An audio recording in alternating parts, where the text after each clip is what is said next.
Welcome to See You on the Weekend, an ongoing series of lectures featuring cutting-edge research and creative work of CU Boulder's world-class faculty. Today's webinar is entitled Creative Climate Communications for a Better World. My name is David Means, and I'll be your moderator. I'm the director of the Office for Outreach and Engagement, which sponsors this series. We're so glad you could join us for today's program. Just a few logistics to go through before we get started. Attendees may submit questions throughout the talk by clicking on the question and answer or Q&A button, which you'll find located at the bottom of the Zoom window. These will be sent to the presenter and the moderators for their consideration and will not be visible to other audience members. Due to the size of the audience today, and we have nearly 300 registrants for this event, the chat function has been disabled. We may not have time to get to your questions, but we'll certainly do our best to address the themes and ideas that are most common. Please submit your questions throughout the talk as they occur to you. This gives us more time to sort them according to themes and to make sure we cover those that are most popular. The webinar is being recorded, and this Monday we will add a link to the recording on our website where you registered for this event. All right, so now it is my pleasure to introduce today's speaker. Max Boykoff is professor and director of the Environmental Studies program at CU Boulder. He's also a fellow in the Cooperative Institute for Research in Environmental Sciences. He earned his PhD in Environmental Studies from the University of California, Santa Cruz, and a BS in Psychology from the Ohio State University. Boykoff is co-author and editor of 7 books and edited volumes, along with over 70 articles and book chapters. He's a contributing author to the 6th assessment report of the United Nations Intergovernmental Panel on Climate Change, and his talk today will draw heavily upon his 2019 book from Cambridge University Press titled Creative Climate Communications, Productive Pathways for Science, Policy, and Society. Please join me in welcoming Professor Max Boykoff to See You on the Weekend. Thank you so much, David. I hope you can all hear me all right. I also want to thank Emily and Gretchen for their work in particular. I'm pleased to be a part of this ongoing series. I begin by acknowledging that the University of Colorado Boulder sits upon the territories of the Ute, Cheyenne, and Arapaho peoples. I also acknowledge that 48 contemporary tribal nations that are historically tied to lands that make up the state of Colorado. It is a pleasure to have this opportunity to speak with all of you on this weekend day in Boulder, Colorado, and perhaps beyond. I'm going to share my screen, and hopefully you're able to follow along, though I won't depend heavily on my slides as I go. I will be speaking largely from the book that David had mentioned, Creative Climate Communications. And the title of this talk is riffing off of that in terms of creative climate communication for a better future. So things are not what they used to be. Right now in 2021, we're in an environment, in an atmosphere where carbon dioxide levels, methane levels are 50% higher since the beginning of the Industrial Revolution. And it's been 800,000 years since CO2 and methane levels have been this high. In terms of sea level rise, last year was the 9th year in a row that global sea levels hit a new record, rising a bit around more than an inch a decade. This past summer may have felt warm to those of you in the Northern Hemisphere, and around here, June, July, and August of 2021 were found by the National Oceanic and Atmospheric Administration to be the hottest on record. In the year previous, 2020, just followed 2016 for the hottest year on record. In fact, the 7 warmest years on record have been these last 7 years, and 19 of the 20 warmest years have occurred since 2000. So it's not surprising that the last decade, from 2011 to 2020, is the hottest decade on record since this record keeping began about 140 years ago. Before that, with direct record keeping, of course, many proxy measures point to the realities that we are in unprecedented, uncharted waters, and that things, again, are not what they used to be. Climate change is one of the most prominent existential challenges of this 21st century. It's a set of intersectional challenges rather than a single issue. It's a threat multiplier that weaves through other critical considerations such as our public health, our food, our foreign policy, considerations around poverty and inequality, immigration, and so forth and so on. Climate change, moreover, is a collective action problem. It's a consequence of our shared behaviors that cut to the heart of how we live, how we work, how we play, how we pray, and how we relax in today's society and in our communities. So as such, finding common ground with each other across a political, ideological, cultural, societal, socioeconomic spectrum is critical and necessary for successful and sustainable, enduring climate change engagement and action. Having said that, one of the theses of my book that I'll talk about more here shortly is that while we have all this mounting evidence, largely coming from the sciences, as I just referenced, our conversations about climate change are stuck. Instead, there's largely climate silence in today's public sphere. And along with climate silence, there's further partisanship, perceived polarization, and politicization. In fact, a Yale George Mason study has found that just 35% of US Americans regularly talk about climate change with their family or friends. So under these circumstances, we can ask a very fundamental question: how can we creatively and effectively overcome climate silence, spark these productive conversations as pathways to action across the political spectrum, across society, across the various cultures within which we live and work? And so in my prepared remarks today, I'm going to focus in on my book, and I'm just going to focus in on 2 chapters, a little bit on a third in the book, to provide examples to animate what I mean by this central thesis of how to get unstuck, how to move forward with our conversations as pathways to greater engagement and action.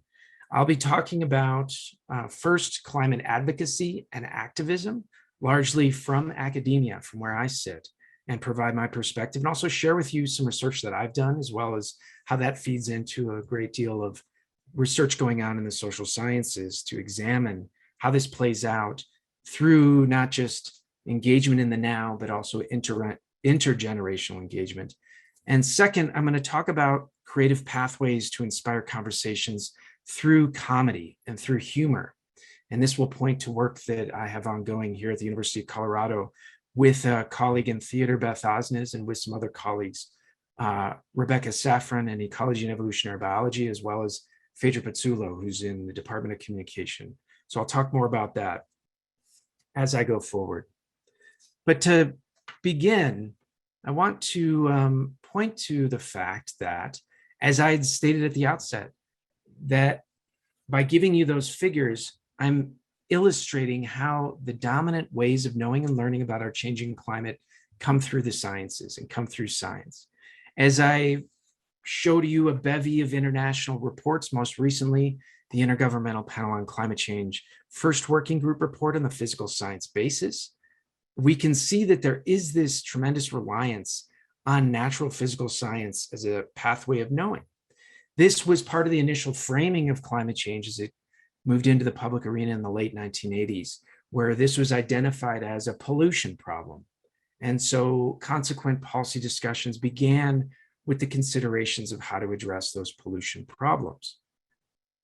With this science, this important scientific way of knowing, we also run risks, though, of falling into what has been called a deficit model logic, or this notion of an information deficit model. So by that, I mean that there are those who feel and then work in the spaces where if we can just find the right ways to talk about these in these scientific reports, that people will get it, that people will, quote unquote, do the right thing about these pressing challenges, so that these then deficits of understanding of these reports and other dimensions of science can be pointed to just people who are ignorant, ill-informed, and then consequently lack the support for action based on this scientific evidence. Science training results oftentimes in a belief that people work in this rational way, that they then need what is considered quote unquote sound science to make decisions, to work to eliminate uncertainty as a precondition for action in our lives.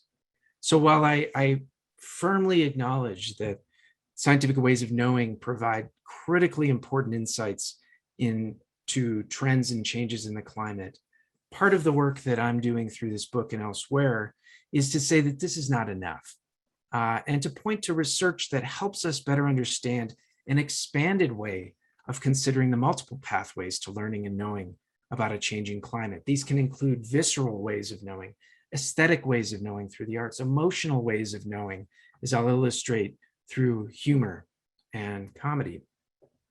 This hitting people over the head with science approach is frankly a 20th century climate communication model. It's got vestiges of Enlightenment thinking where this rationality guide optimal decision-making, but it isn't that simple. If it were that simple, we would be figuring all this out and moving on to other critical, pressing, intersecting challenges. So despite us knowing better than the fact that this information deficit model is the way to go, this still persists.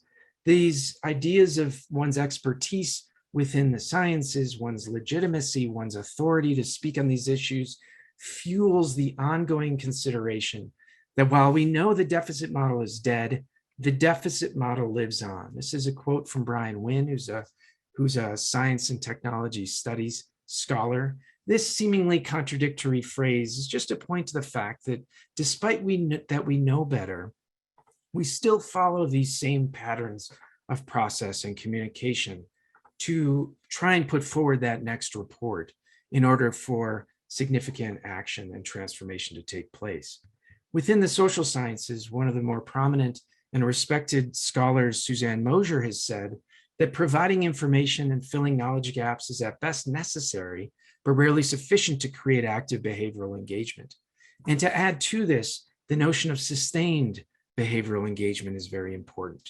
There are critically important additional pathways that we must acknowledge and cultivate to enhance climate change engagement and action in the 21st century. So we, being researchers, practitioners, interested members of the public, everyday people, must enlarge our considerations through these experiential, emotional, tactile, tangible, affective, aesthetic ways of learning and knowing about climate change. So by these expanded pathways, we can point to how facts are established, but yet they're brought into the public arena in a variety of ways. Climate change is a vexing, complicated, difficult threat. And everyday people across the political spectrum are not relying merely on the latest scientific report, the peer-reviewed work to make sense of this. They're relying on other ways of understanding that. And among them are political protests and demonstrations. And so from the science marches, simple marches for science, people's climate marches, youth climate strikes, the photo that I have up here and the article in the print New York Times is pointing to youth climate strikes from just yesterday. These map onto what are conditions that shape our attitudes, intentions, beliefs, perspectives, and behaviors around climate change. These are expanded sets of considerations where those of us within academia, one of the examples can be recently medical doctors in the UK who staged a die-in to call for decarbonization in front of a large oil and gas company in London, are ways in which we step outside of these areas of producing more information through the sciences to these other pathways of interacting. And so Rush Holt, who was a former head of the American Association for the Advancement of Science, had said there's nothing philosophically incompatible with science and politics, but there seem to be psychological hurdles that scientists have to overcome. The ethics in the profession is that if you stick to your science, if you are interested in how science affects public policy or public-facing questions, just let the facts speak for themselves. But there's a fallacy here. And as I put up here, facts by themselves are voiceless. So there are many ways in which these then become animated in the public sphere. And with that can come this notion of leading by example. There's work that's been done over several decades in the social sciences and humanities about exemplification theory, which shows the concrete cases of influential actors grappling with issues like climate change can significantly influence citizens' awareness and inclination to act themselves. In other ways, we can just simply think of this as infectious action. So leading into that, I wrote this book. In this book, the major aims of it is to provide a handbook and a guide into the burgeoning research that helps us understand what works, how, when, why, and under what circumstances regarding communication about climate change in the 21st century, and how to forge productive pathways between science, policy, and society. So I took advantage of a privilege that I have being in this research community and at this University of Colorado Boulder to pull together lessons from social science, research, and humanities over the last decades, and also pull in practices that have been taking place, experiments, efforts that are ongoing to better understand and effectively take pathways through conversations to enhanced engagement and action. And through this, one of the theses of the book and that I make here for you all is that there is no silver bullet here. There is no IPCC report, the sixth assessment report. I'm actually a contributing author to the third working group with our part of the report coming out in March 2022. There is no silver bullet where that report will have a tremendous shift in public opinion, in policy action, but rather there's this notion of silver buckshot, which has certainly been used in other contexts to say that many approaches are needed through these multiple pathways of knowing, learning, and engaging, and these need to be supported. We need to look to social sciences and humanities scholarship to chart pathways to be most effective in these areas. And so you may notice with the book cover that climate in creative climate communications is in parentheses. That is very deliberate for two main reasons. First, I've written this book in a way where it has transferable guidelines and lessons to other pressing scientific, political, cultural, and societal issues. Things such as vaccine hesitancy or vaccinations, such as considerations of genetically modified organisms, nuclear power, stem cell research, so forth and so on, that a lot of the lessons that are learned that I've been able to pick up through multiple literatures and put into this book hopefully provides useful guidance for those other types of creative communications that are needed. And then second of two is that creative and ultimately effective communications sometimes may not involve explicitly invoking climate or climate change explicitly. This may seem pretty basic, but it needs to be repeated and emphasized that there are many examples of other ways to have these conversations without leading with climate, given this politicized, polarized, partisan environment, especially here in the United States of America. So links to considerations around resilience, links to stewardship, links to air quality, water quality, links to patriotism, links to what kinds of legacies we'd like to leave in this world, and on, to national security, energy security, and so forth, are ways in without necessarily needing to lead with climate. And this has come from several social sciences and humanities studies. Among them, Matt Goldberg has studied that one of the most effective ways to engage with Christians to care about global warming is about framing it as protecting God's creation. So we can think about tailoring for audiences in various ways that can be much more productive than always talking climate change right out of the gates. And I'll elaborate on this and animate this more going forward.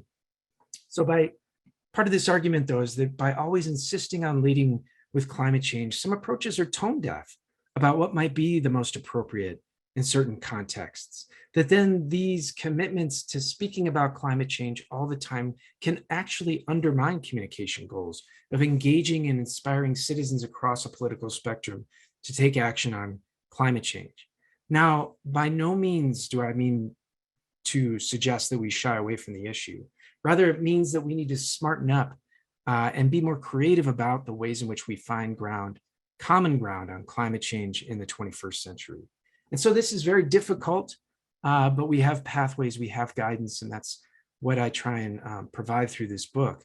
It's much easier to pollute the waters of public understanding and confuse them through misinformation, disinformation, and it's much more challenging to keep them productive, clean, useful in a 21st century communications ecosystem.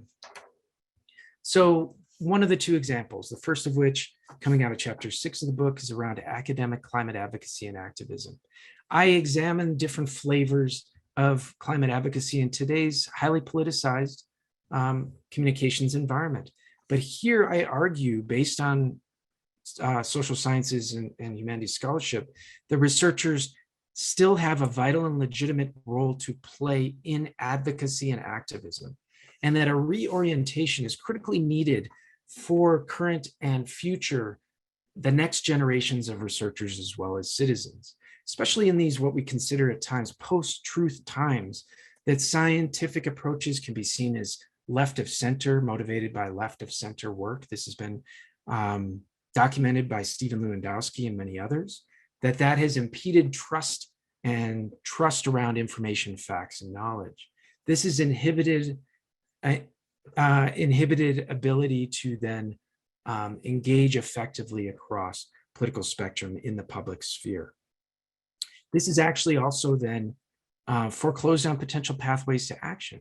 And so many of us within academia may not find it comfortable to be engaging in these spaces. We may not want to rock the boat. We may not want to jeopardize career advancement or sacrifice perceptions of credibility, authority, and competence. And so then we feed into what can be seen as an engagement gap. It can be seen as fueling climate silence, as I mentioned before. So in the chapter, I map out nodes across a spectrum of chosen engagements. And I also provide some examples of people who are working across this spectrum and in these different nodes.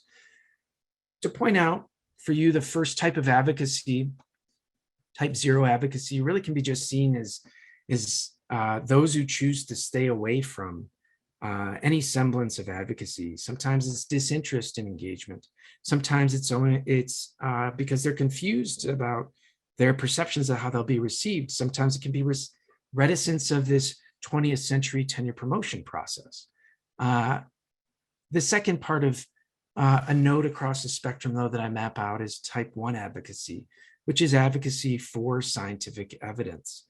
This is pushing back against post-truth tendencies, advocating for evidence, for facts, for information, and in a blend of ways of knowing. And so a few examples of these can be the work of Catherine Hayhoe, who some of you may be familiar with, chief scientist at the Nature Conservancy, has been at Texas Tech University, and then Neil deGrasse Tyson, who has worked in several ways in promoting scientific evidence, not just on climate change, of course, but across science and environment topics as well.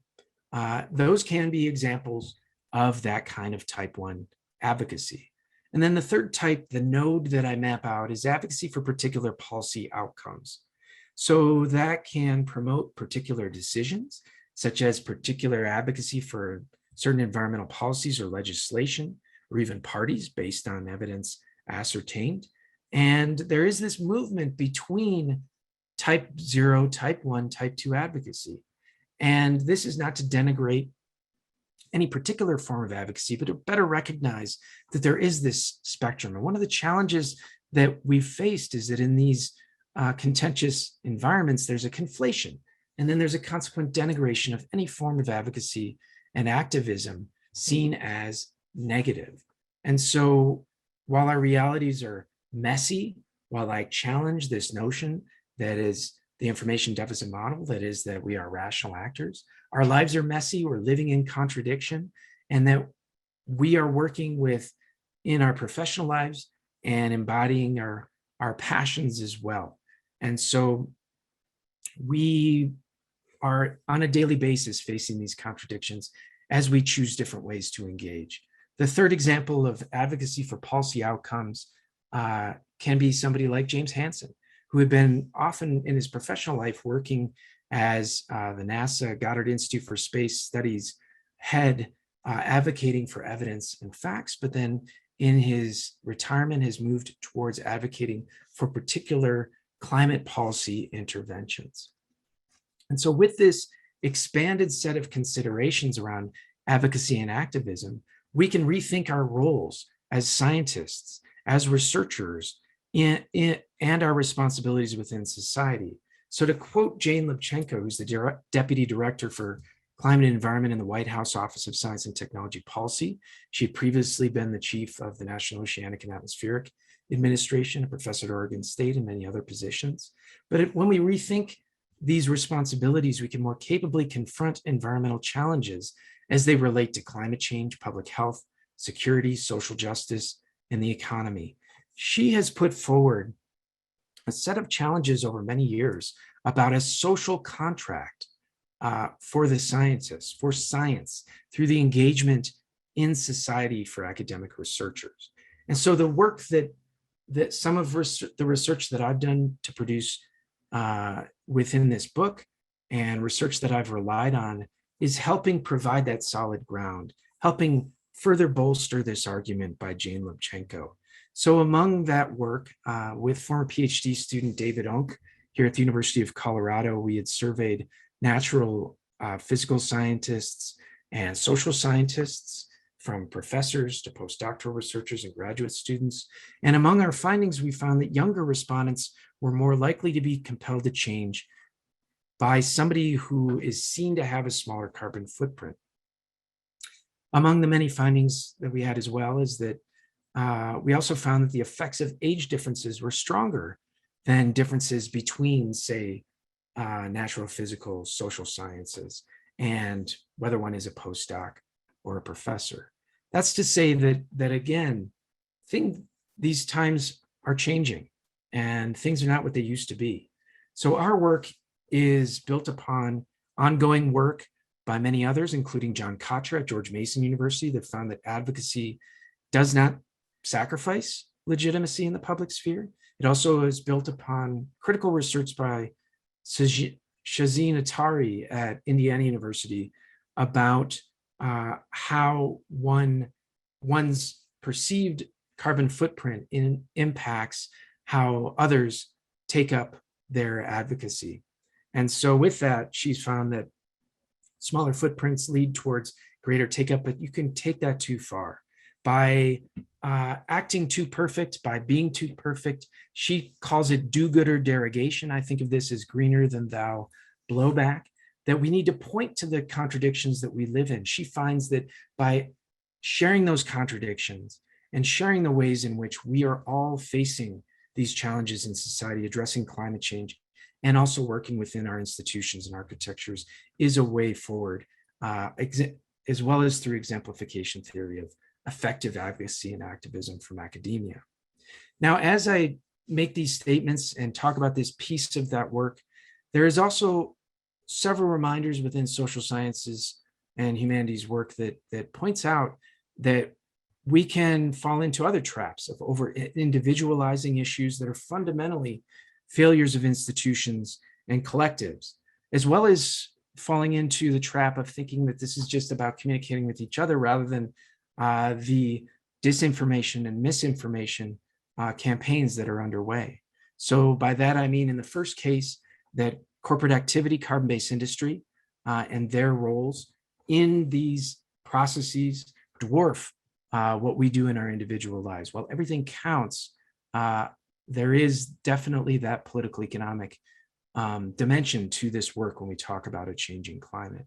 And in the second part, targeted disinformation campaigns, it is naive of us to overlook the ways in which over time there's been documented research findings within social science and humanities work that certain think tanks and groups have sought to pollute that communications environment, that ecosystem, as a pathway to action on climate change. So as a second of two examples, talk to you a little bit about comedy, and I'll keep this relatively brief for now. This has been a project that we've had ongoing by we, again, Beth Osnes, a theater professor, Becca Saffron, ecology and evolutionary biology professor, and Phaedra Pizzulo, communication professor here at the University of Colorado. And the four of us are co-directors of a group that's called a project called Inside the Greenhouse.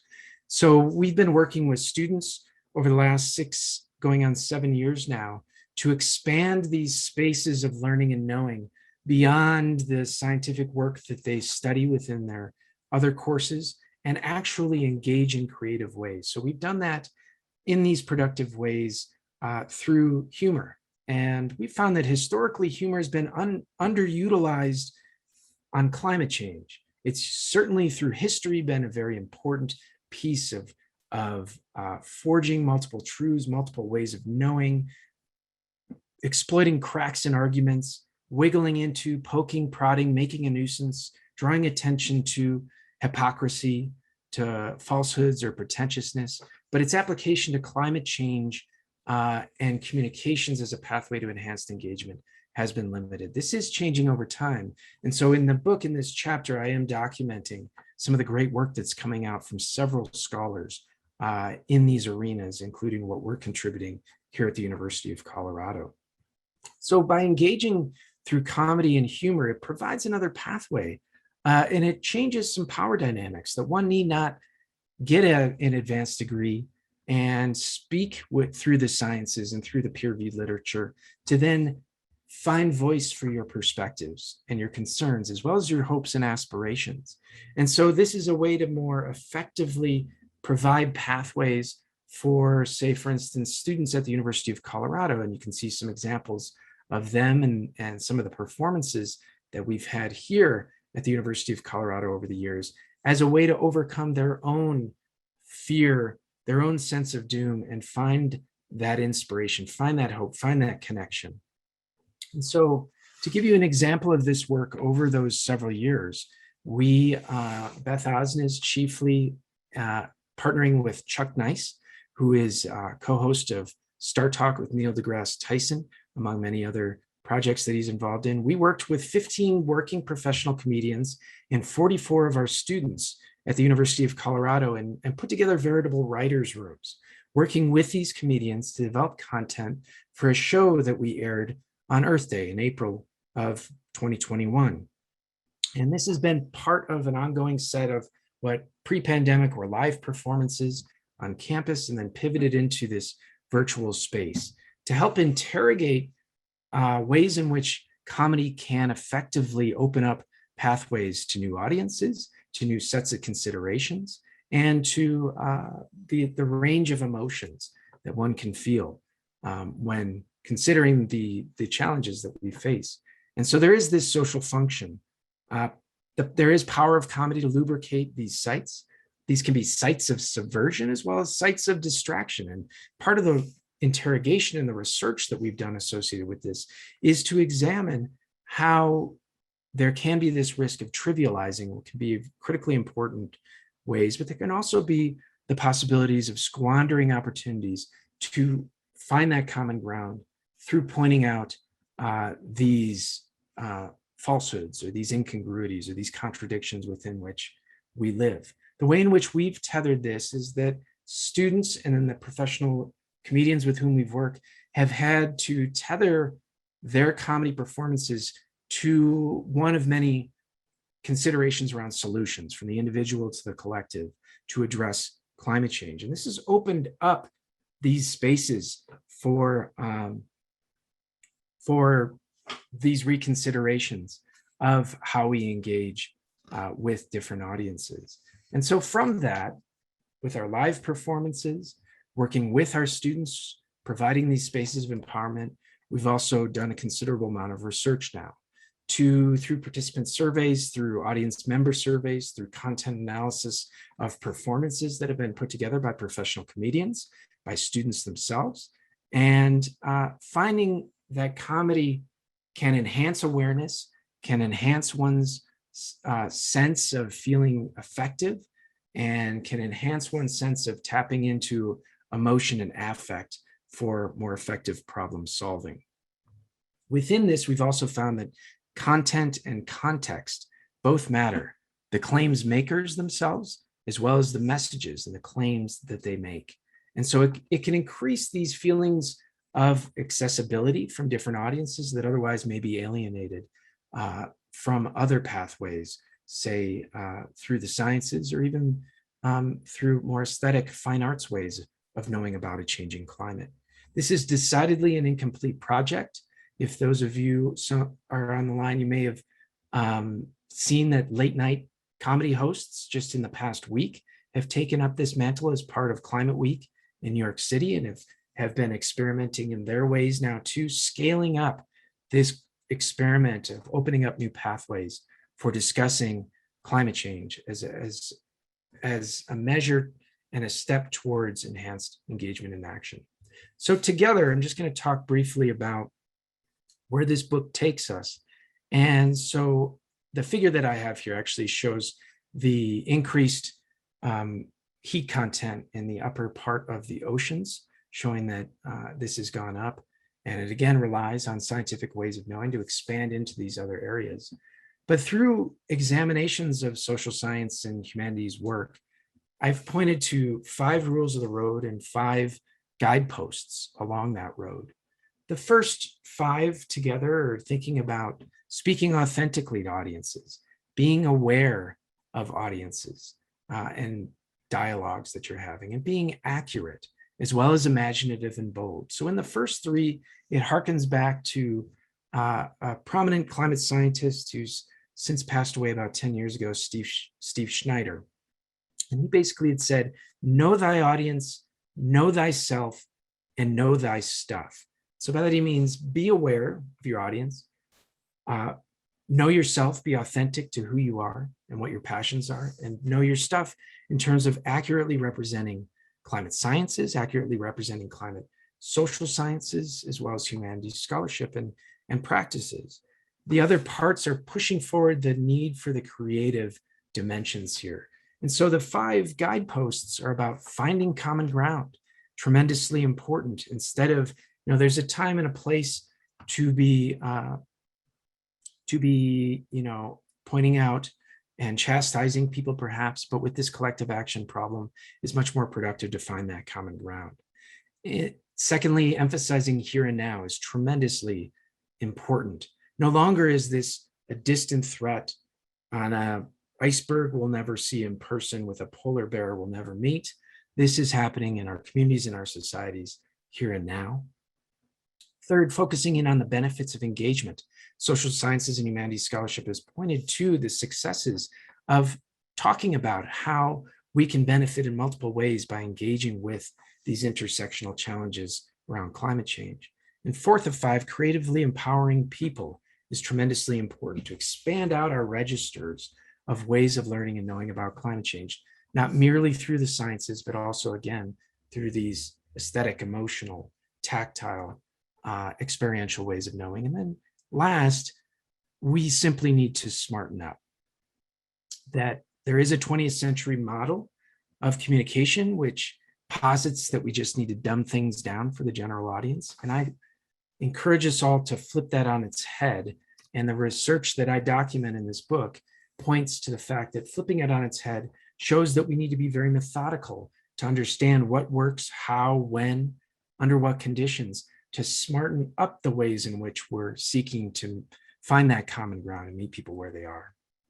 So this involves intergenerational conversations about impacts, about the futures that we seek together, and the differential ways in which there are impacts across society and at the human environment interface with the human and non-human world. And when we do this with authenticity, we build the kinds of reliance and trust that is needed for that sustained engagement. So I've alluded to some of the projects that I'm involved in here at the University of Colorado. I mentioned Inside the Greenhouse. I'm also involved in our local science engagement network, which is based here in Colorado and funded by the American Association for the Advancement of Science. And then a third example is a Media and Climate Change Observatory that I'll say a few more words about before closing, that tracks media coverage of climate change and global warming around the world. And these 3 projects have been put into an umbrella group that several of us are working on called the Creative Climate Communication and Behavior Change Center here at the University of Colorado, Boulder.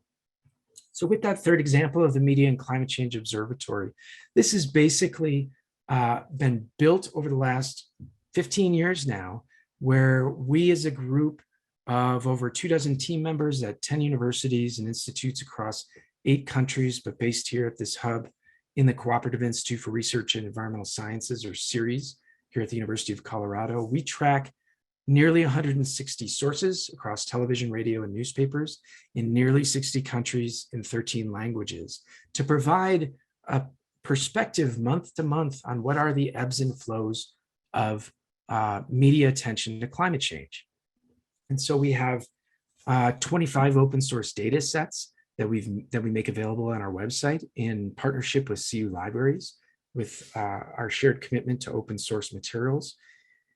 We provide figures for people to download and use in their ongoing work, and then also provide a monthly explainer summary about the previous month's media content to try and better understand and make sense of not just the quantity, but then also the content of coverage. So there are many examples of the ways in which we've used this foundation to then produce research. I put up 3 front pages of some recent articles.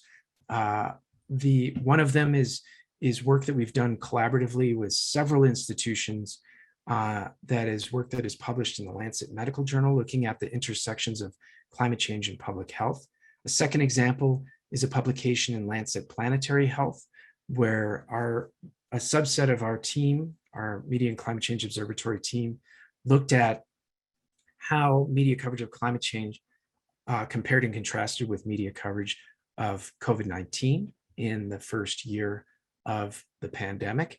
That was a project led by an environmental studies PhD student, Olivia Pearman. And then a third paper is one that's just been published last month in Environmental Research Letters, led by a former environmental studies PhD student, Lucy McAllister, who's at Technological University of Munich, where we had examined 17 sources, English language sources, newspapers in Australia, Canada, New Zealand, the UK, and the US, and examined how they had been covering human contributions to climate change. And so we examined this from 2005 for a 15-year period that ended at the end of 2019. This was actually a follow-up study to one that my brother, Jules Boykoff, and I had conducted 2 decades ago. He's a professor in politics at Pacific University, and we had looked at how media covered in the United States human contributions to climate change through the late 80s into the 1990s and up to 2002, and found that by leaning on the journalistic norm of balanced reporting, that several media sources had actually perpetrated an informational bias when it came to information to the public.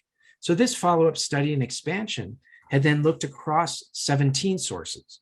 And we found that there had been tremendous improvement in broad terms in these sources from 2005 up to nearly the present. The 90% of articles that we examined in the study, a subset of 6 of us in this team, that the articles accurately represented scientific consensus on climate change. You can look at the flip side and say there's still 10% of the way to go, but we had found 90% accuracy. We had found that was improving over time. And the figure 3 that I point out to you in that study actually, though, shows that not all sources were the same.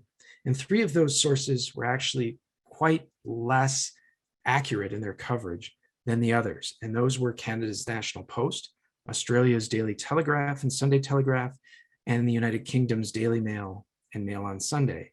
And you may note, as we had done, that these are all historically conservative outlets. And so it can open up, through our work, ongoing considerations and discussions of that ideological approach to media coverage of climate change. And that's part of the work that we continue to do through this Media and Climate Change Observatory.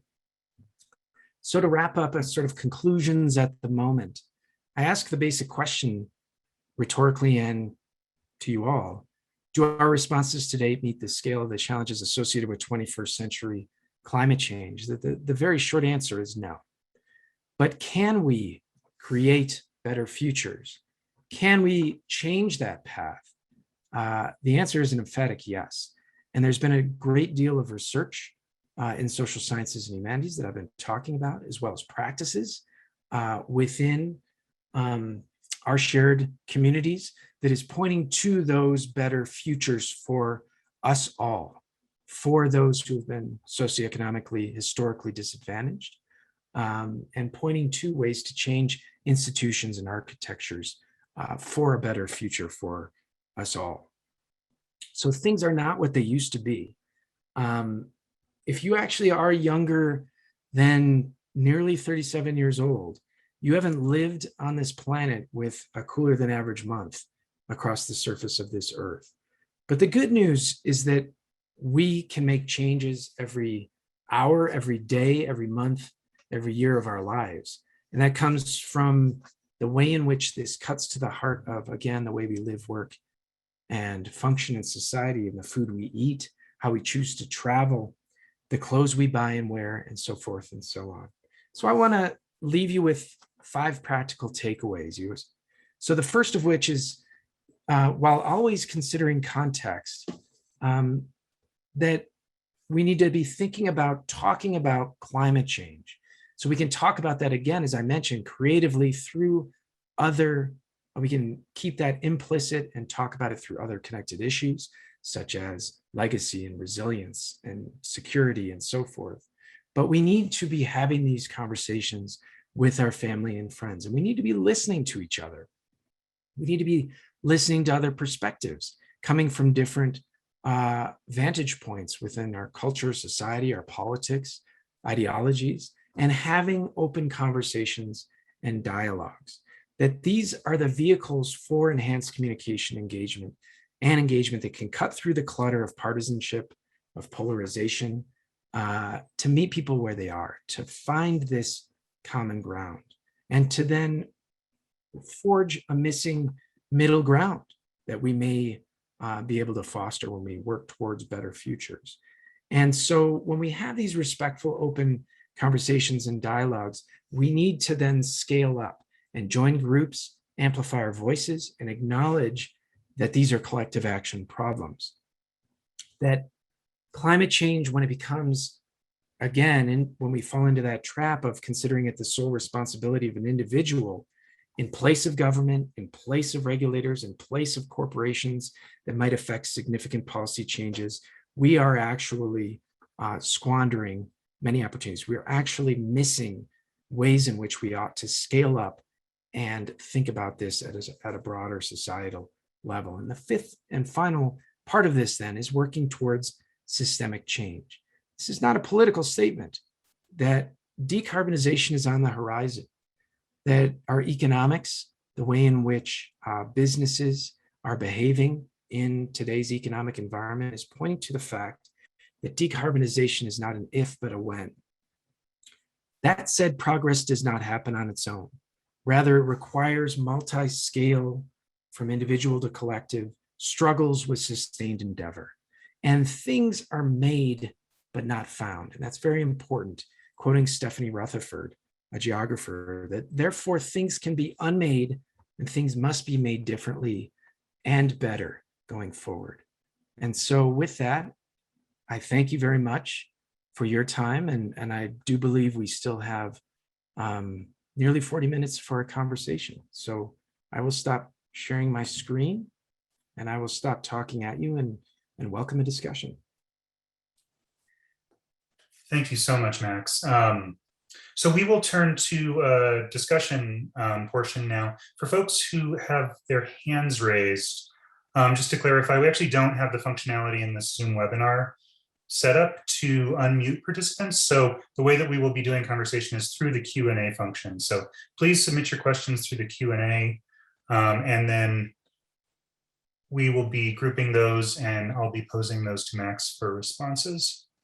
So we do have questions coming in, Max. Let's see, one theme that's emerging here, I think, is just this continuum. You talk about type 0, type 1, type 2 in your book as sort of this taxonomy, this continuum for types of advocacy. I'm curious, what type of advocacy do you consider your own work through this book or through other examples to be? Where do you situate yourself on that spectrum? Great question.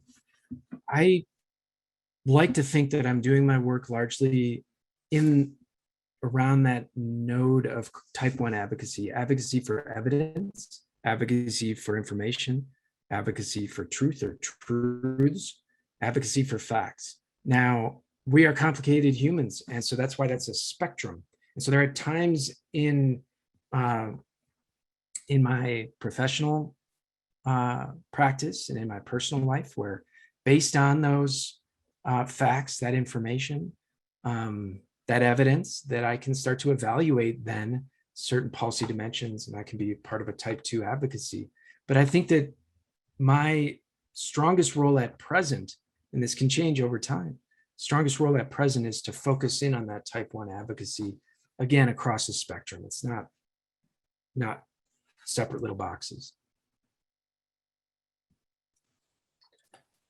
Right, so we have a question from Shaheen, if I'm pronouncing your name correctly. Apologies if not.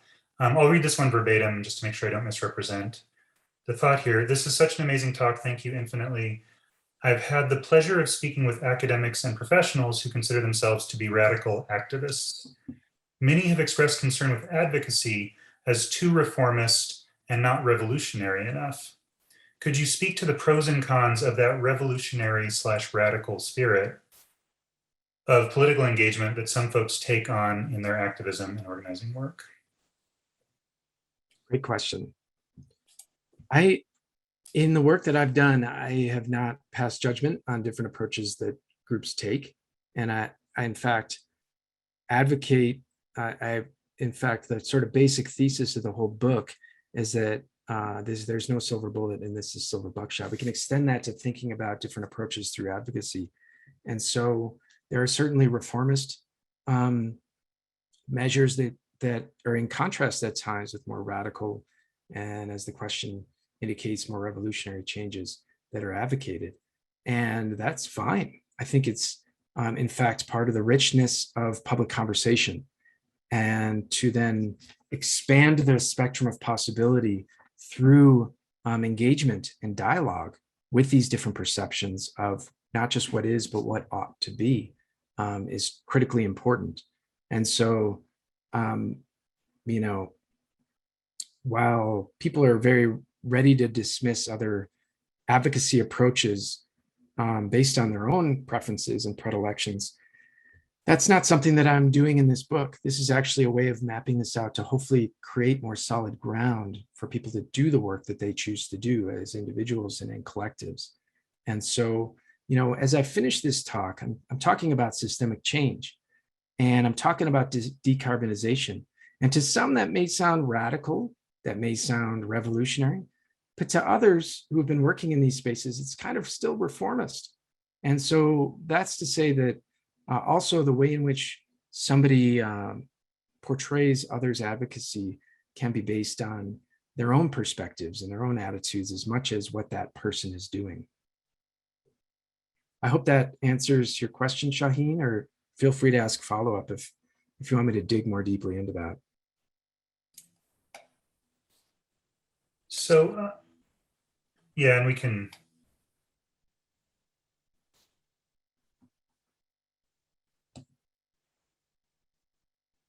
So a question related to this, the idea you presented early on, Max, about the information deficit model, that which referred to as a 20th century model for science communication. Martin writes, I agree that the information deficit model is flawed. That said, the challenge I see today is overcoming finely honed propaganda from Alliance of Polluters and the Republican Party. Do you see a chance to reach indoctrinated people, or would you only direct your efforts to, quote, reachable people? Good question. So I think just about everybody's reachable. Not everybody. I think a really important way to break this down is through the Six Americas consideration of audiences that's been developed by Tony Leiserowitz at Yale University and Ed Maybach at George Mason. And several of you here, Martin, you're probably familiar with this way of breaking down different segmented groups from doubtful and dismissive across to engaged, and alarmed. And I should say concerned and alarmed, to use their own terminology. And so really just those that can be seen as individuals as contrarians. This doesn't really get to your question about, I think I heard something about, carbon-based industry as well. But in terms of individuals, I think you mentioned Alliance of Polluters. I think that's what you had said. And so when we talk about just the individuals, really just those that take up a contrarian viewpoint, and that by that I define it as an outlier perspective that's outside what is seen as convergent agreement or perspectives through those relevant experts or researchers, that only makes up about 7% of the US public. Turns out to be a very amplified 7%. And so that's part of the work that I've done over the years with my brother, with many members of that Media and Climate Change Observatory team, to better understand how does that amplification process work. But as a part of that, and separate to just individuals in that 7% of the population that may be, sitting in their pajamas in the basement causing trouble on the internet. And I say that kind of facetiously, but I actually also say that because that is some of the documented social science research from Riley Dunlop and Aaron McCreight, among others. But then also looking to an alliance of polluters with honed propaganda is absolutely part of this conversation. And that's one that we need to lean into to better understand how and why they have managed to take up and influence the public sphere and decision makers more specifically over time. And so this has been well documented too over the years. I can point to work from Jeffrey Supran, Naomi Oreskes, Bob Brule, Timmons Roberts, several others in the social sciences that are increasingly being able to document the way in which an alliance of polluters has been working through some particular think tanks, working through ad agencies, PR agencies, in order to advance their agenda, which is in the case of carbon-based industry can often be, and it's not across the board, but can often be ways to slow down climate policy action. And so I still think that those polluters and those different alliances can be reached. And in some ways they are being reached by a House committee hearing that'll take place next month, bringing them to talk about their work. And so I think that remains a critical part of our collective action challenge, but it remains a critically important part. And that is oftentimes a big piece, carbon-based industry and the power that's involved there in the discussions around the flows of information and the ways in which decisions are being made at the local, national, and international level. Thank you, Martin. I hope that answers your question. So a related question, David, another David, not me, asks about the infrastructure bill. Congress is presently grappling with a $3.5 trillion infrastructure bill. This bill addresses in part climate change. However, it appears that most opposition is coming from lobbyists and very wealthy donors.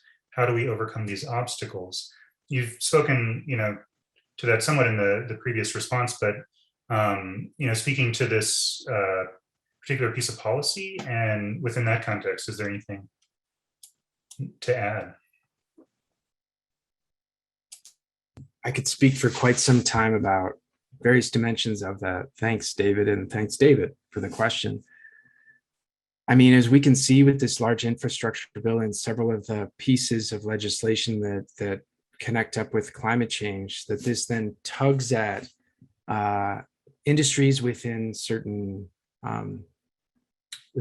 legislators' constituencies. It can tug on certain lobbying influences. And rather than evaluating it in terms of left-right politics, if one were to evaluate, and what I choose to do is evaluate it on climate terms, is that the infrastructure bill is going to be once in a decade opportunity, frankly, to be addressing climate change at somewhere near the scale that is needed at the national level here in the United States. And so to that somewhat rhetorical question at the end of my talk, we haven't been meeting the scale of the challenge, but that infrastructure bill, by addressing not just physical infrastructure, but also human infrastructure and other dimensions of infrastructure that relate to various facets of climate change, it is critically important to being able to build the capacity to address these challenges. And that manifests in all kinds of really boring things, but it also manifests in terms of more exciting things, of engaging younger people, of creating jobs and opportunities to then work towards that decarbonized future. And so, in my view, that infrastructure bill is, and many, it's not just my view, but many have been pointing to just how significant this is, and how significant the next week or two, or possibly more at this point, are going to be in terms of whether it passes and in what form. So you mentioned young people in that response, and we have a question from Charles. Where do you think that the communication inputs of young activists like Greta Thunberg and others fit into and support creative climate communications? Second part, how do we get younger people involved at the elementary and secondary school levels? Thanks, Charles. Absolutely, Greta Thunberg, Thunberg, and others have definitely been engaging creatively in these spaces over time. Her initial creative act of going out, of striking on a Friday, of standing in front of Swedish government buildings to raise awareness was creative, and it was outside what she possibly could have done by just writing to her legislators or doing other things. And so she is definitely someone that we can look to who has worked creatively and ambitiously in these spaces. There has been fascinating research, that some of which I document in the book, that shows that a great deal of media coverage, a great deal of attention as it relates to cultural spaces is now threading through work of Greta Thunberg. And so she's had a tremendous influence at a young age. She's now just only 18 years old. And the way in which she has played a part already is, I think, whether you agree or not with the specifics of what she's doing, I think we can all admire how she has gained an influence for work that she's passionate about. To your second question about getting younger people involved, she points to this well-founded theory from the 1980s and before, that leading by example inspires many others. And so we've seen a large movement of young people. It's been documented by the Fridays for the Future movement, the climate strikes that have been taking place as recently as yesterday here in Boulder, Colorado, and all around the world. And Greta Thunberg's played a key role in inspiring younger people to be engaged. I think also the moment in time where we are, younger people are getting involved in part because they've been born into a world where this has been part of the public conversation. We can track back, as I've done in some of my research, that this moved into the public agenda through media coverage in the late 1980s for a variety of reasons. But if you were born after 1988, if you gained consciousness, if you will, and after that, you've been born into a world where you're hearing these conversations and you're thinking about, how do I grow into this world, and what kind of contribution can I make? And similarly, with the kinds of figures and stats about atmospheric temperature and sea levels, I can point to many, many other examples of extreme events and so forth and so on. The young people are moving into a world where they recognize that things aren't what they used to be, and things can't continue along this path for their own future.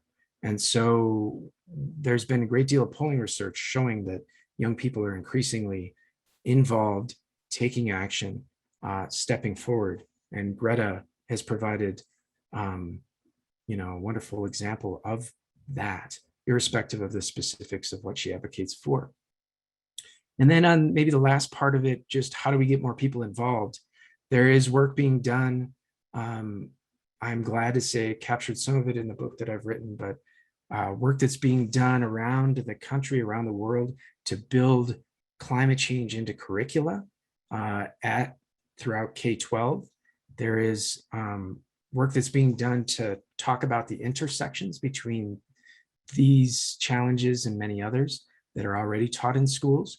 And so to further support that kind of work being done is the kind of generational change that is needed. And that's not to prescribe any particular way to act for young people, but it's rather to give them information and help foster these spaces to empower them to then play a part in the kind of future that they want to see. So, and thank you for that gentle correction, Max. I apologize to Greta for mispronouncing her last name, and to Charles for doing that with your question. A question from an anonymous attendee. With devastating losses from floods and fires, why isn't the insurance industry taking more leadership in addressing climate change? These are all great questions. This steps a little bit outside my expertise, though I do work a bit on climate policy. But there was even a story today in the New York Times about it being more expensive to live at the coasts because of the changing nature of flood insurance. And so industry leadership is starting to take more action. It is coming quite late. There's some real perverse incentives about building and living at the coast, in the coastline, or in floodplains and so forth and so on. And living in the wildland urban interface, looking from floods to fires. But it is changing. And, just to share, I suppose, a brief anecdote is that several years ago, I was working for a group called Blue Water Network.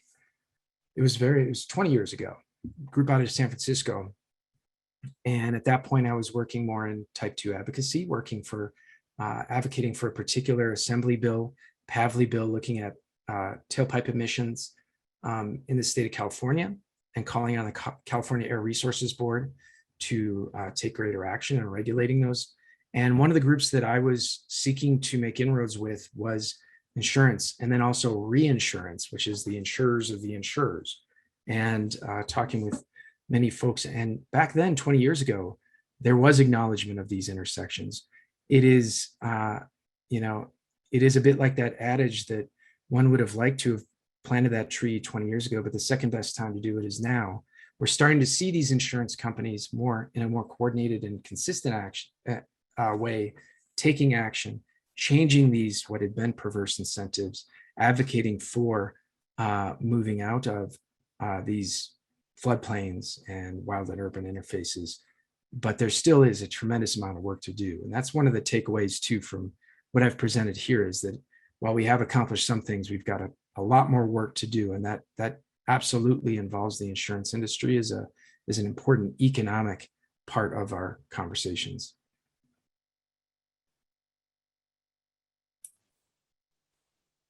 Marianne has a question. What is being done to recognize the contribution of world human population to climate change? What can we do to bring this to awareness and action? So communication dimension to that question, as well as just the causal scientific question. Thank you, Marianne. Absolutely, human population specifically is an important part of this conversation. Is it the only part of the conversation? Absolutely not. But it is an important part of this conversation. We can think about a population of automobiles on this planet too, and think about what kind of contribution they make. We can also think about the tremendous differences in consumption and tremendous differences in terms of accessibility to resources. And so within what we see as a human population writ large, we can see tremendous differences there as it relates to a changing climate.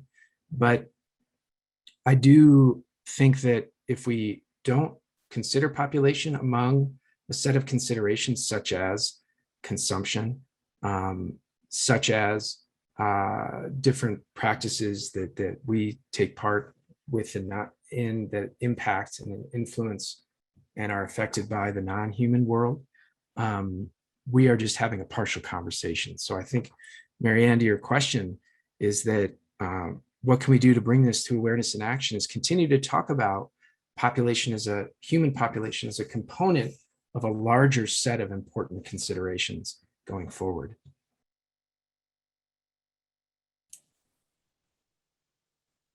So on the issue of individual responsibility versus systemic or structural or larger sort of corporate organizational political blame, one theme in questions here has to do with promoting this understanding that I think you've alluded to, that shaming individuals can be counterproductive in terms of attributing the cause of climate change to individual actions. One participant has asked, do you have examples of how humor can make people understand that shaming consumers is a foul ruse to deflect from necessary system change? Can you repeat the question? I heard the first part of it. Comedy. Do you have examples of how humor can help people to understand that shaming consumers basically can be a deflection from need for systemic change? Got it. Yeah, there's some really important points in there. I think naturally having worked with students with Beth Osnes and others over the years, I think there is a tendency to think about our locus of agency, if you will. It's a fancy way of just saying what we can do, what we can't do. And so it ends up being kind of an individual thing. I can choose to get in the car. I can choose to ride my bike. I can choose to,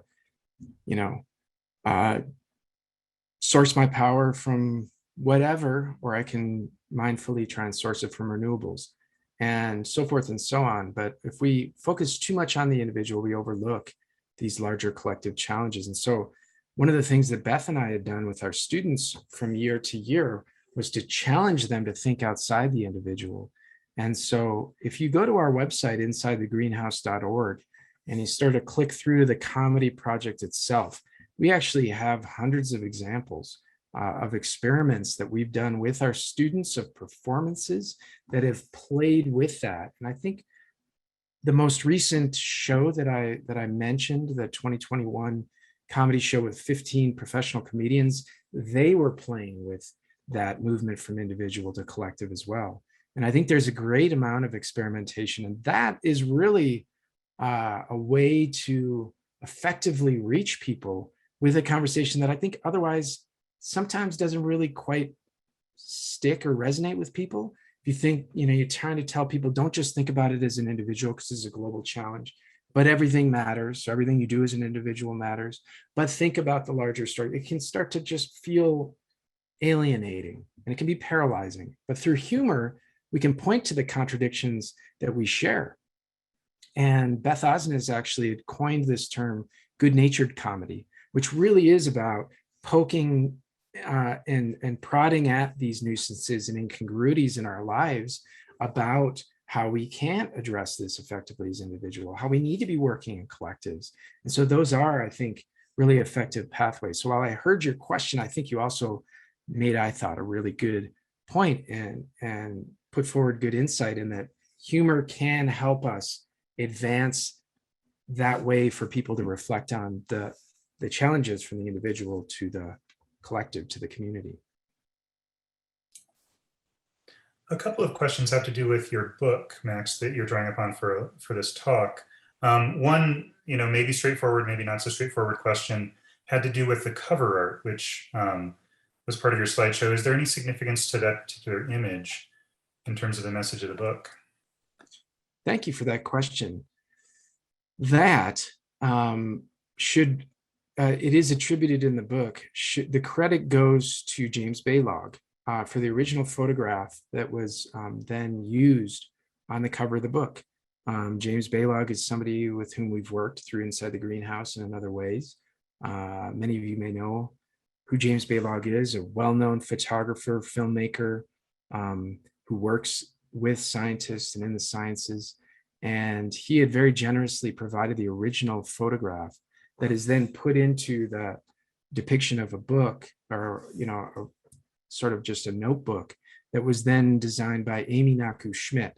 And Amy Naku-Schmidt has been working within CIRES, the Cooperative Institute for Research in Environmental Sciences, for over 20 years now. And so between James Baylog's original photograph and Amy's artwork and design, that's how the book cover came about. And I love that question, and I don't get asked that much. And it is a great invitation to be able to express my appreciation to the work of James and to the work of Amy that make that book cover what it is. So how has the book been received since its publication, I believe, a couple of years ago now? Yep. What have you seen in terms of the response to it? And maybe a larger question connected to that of, what have you seen in terms of the receptivity to this message that the book is, putting out there by different communities in academia or elsewhere? Yeah. I think it can always do more work. I think it continues to make a contribution. I think the way in which I wrote it, admittedly, was through an academic press and heavily referenced, because I really wanted to write it as a resource, as a handbook for other people who want to learn about what research others are doing, to ask those questions about how, why, when, under what circumstances certain communications are effective or not. But having written it in that particular way, it's not written as a trade book, so it hasn't circulated directly to audiences that I still hope will find it useful, perhaps indirectly. So I've written it for other researchers, I've written it for students, I've written it for interested members of the public who may be here today, for instance. And so it has had resonance, though. I am really pleased to say that I shared a copy of it when I first published it with several of the presidential candidates, and among them received kind notes from Joe Biden, among others. I actually was last week at the Pontifical Academy of Social Sciences within the Vatican, invited there to speak with a group that was organized by Justin Farrell at Yale University and some other scholars to talk about the book there too. Particularly the Pontifical Academy had an interest in that work around academic climate advocacy and some of the work that they continue to reflect on in the spaces of post-truth media and society. So, David, I hope that answers the question that with some of the specific audiences that I wrote the book for, I feel good about the contribution that it makes. And I hope that it'll continue to make contributions going forward. No, thank you, Max. That's fantastic. One of the things that we try and do with this lecture series each year is to represent the range of things that are going on at the university in order to help the broader public understand what's going on in higher education, what type of work are folks doing there, how do they conduct that work. And this is, you've alluded to 20th century versus 21st century ways of doing things, both in terms of science communication, but also some of the incentive structures within the university and scientific communities, alluding to tenure, promotion. I think that the work that you're doing is such a powerful exemplar of interdisciplinary work happening in a field of environmental science, which is so fundamentally interdisciplinary. I'm wondering, from your perch, have you seen the culture of the academia and of sort of the visibility and support for the type of work you're doing? Has it shifted? Has it changed over time?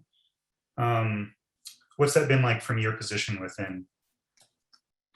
Thank you. Yeah, I have seen this changing. Formerly, I've been now in these arenas starting as a graduate student for about just over 20 years. And I have seen tremendous changes. I don't think they're happening fast enough, but I am here at the University of Colorado because I'm really encouraged by the support and the interest and the capacity that's here at this university. I mentioned a few times about CERES, the Cooperative Institute for Research in Environmental Sciences, and that's where my appointment is. It's about 900 researchers, but they're mostly natural physical scientists. There's a few handfuls of us working outside of that in the social sciences, but the support through CERES and by extension through the National Oceanic and Atmospheric Administration, it is a cooperative agreement with the university, has been very interdisciplinary and has helped us advance these efforts tremendously over the time that I've been here at CU. I'll say in addition, the support from Arts and Sciences, Dean Jim White has really championed the formation of this center that I mentioned, the Creative Climate Communication and Behavior Change Center. And that is, as you rightly point out, very interdisciplinary, from natural physical sciences, social sciences to humanities.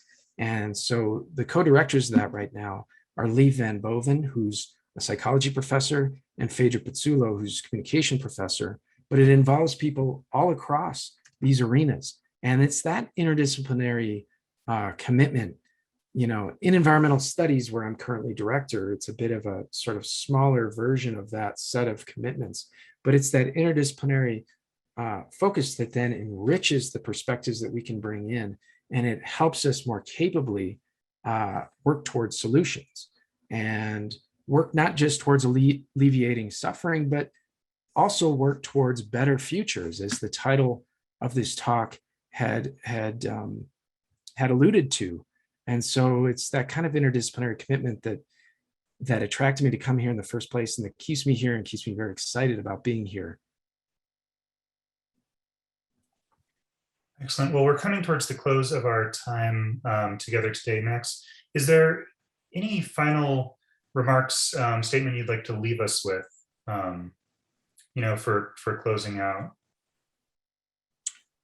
Thank you. I mean, there's much more that I can say. To keep that short, though, I would encourage each of you who's tuning in to check out things that we're doing for our work. I mentioned several of the projects, like the Media and Climate Change Observatory inside the greenhouse. There's many others. And if you are interested, please feel free to reach out. The way in which we've constructed this and the way in which we choose to work at this university is a way to then welcome in interested students, other members of faculty, research communities, and members of the public. And so we have all kinds of activities and events that are going on all the time. And hopefully, if this is something that's of interest to you, that you've devoted an hour or more to an absolutely beautiful Saturday afternoon in Boulder, Colorado, then please reach out and let's continue these conversations.